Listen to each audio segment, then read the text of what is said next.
Welcome to the 12th episode of Skyrim Cut Content. In this episode, we will be looking at a quest that got completely removed together with its quest giver. We are located at Pilgrim's Trench, a ship graveyard located west of Winterhold. While the actual trench is located underwater, our point of interest is still on the shore, located just south of the trench. There, we will find a camp consisting of a bedroll, a campfire and some other items. On a barrel, next to the shelter, lies a note titled "For Shelly," which reads as follows. Shelly, your ship should have arrived weeks ago and I fear the worst has happened. I set up camp on this rock as your ship should pass by here and hopefully one of these days we'll be together again. If you're reading this, I'm probably out hunting or bringing in some supplies. I'll be waiting here until I see your face again. Faithfully yours, Trius. Lying on the bedroll is a skeleton, which is supposed to be Trius, author of the note. At least, that's what I want you to think. The note we just read is actually the only remaining thing related to the quest Trius' Trinket that remained in the final game. It is known internally as Dun Shipwreck 04 Trius Note. Trius' Trinket is known internally as Dun Shipwreck 04 QST. See where I'm going with this?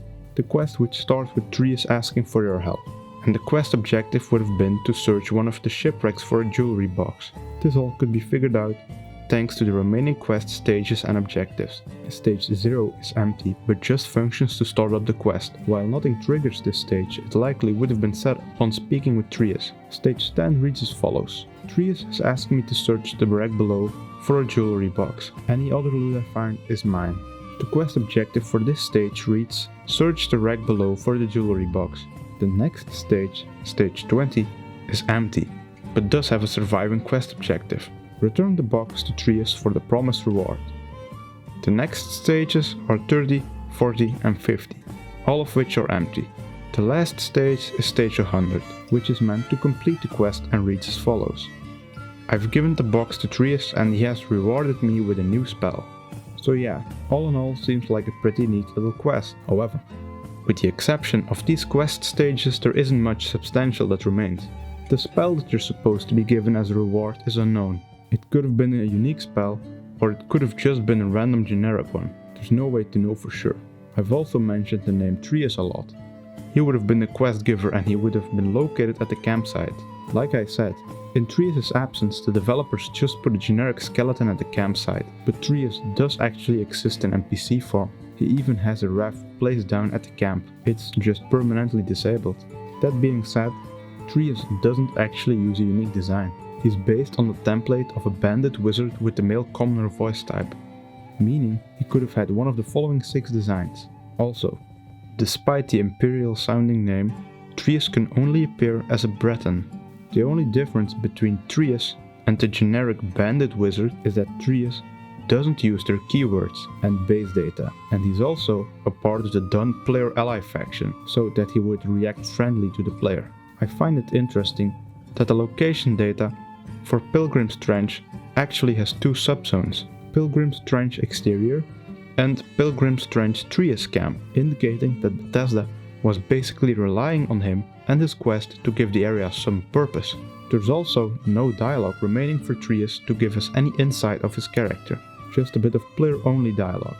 Under the remaining dialogue view, Shipwreck 04 Trius, we can find the Shipwreck 04 Trius greeting branch, which contains the following player-only lines.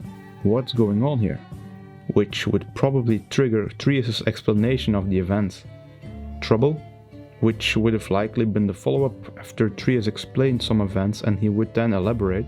After the player got all the needed information, Trius would ask for help, and the player could respond with one of 3 remaining responses. I suppose I could lend a hand. My services aren't free, and sorry, I'm not interested.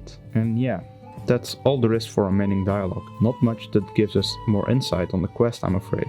The story is still stored in the remaining quest node called Dun Shipwreck 04 node. And lastly, there are also 2 remaining scripts associated with this quest. The first one goes unused, as it was supposed to be attached to the jewelry box which no longer exists. It is called Shipwreck 04 Jewelry Box script. It contains a developer's note saying when the player picks up this box, advance the Trius quest. It doesn't contain anything else interesting, except that this script makes sure to set the quest to stage 30 when picking up the box, as well as displaying objective 20. Seems kinda odd, but it gives at least some insight to stage 30, as it would have probably said something along the lines of "I picked up the box, now I must return to shore." As for the other remaining script, it's just a papyrus fragment called "QF Done Shipwreck of 4 Quest 00043 BAB" that's attached to stage 100 that set its objective to complete it. Nothing more, nothing less, except that the actual code is commented out, of course. Well, that's it. For a quick summary, Trius' Trinket was to be a quest where you helped a man camping near Pilgrim's Trench search for a jewelry box on one of the sunken ships. When you returned it to him, he would have given you a spell. In the final game, Bethesda replaced Trius with a skeleton to imply he had died, and left the note there as flavor text. And that's really about all that can be said on Trius' Trinket. I hope that I've just educated someone somewhere about Skyrim's cut content, and then I'm happy. I would love to hear everyone's thoughts and/or requests in the comments below, and until next episode, we have enough content to keep us going for a long while.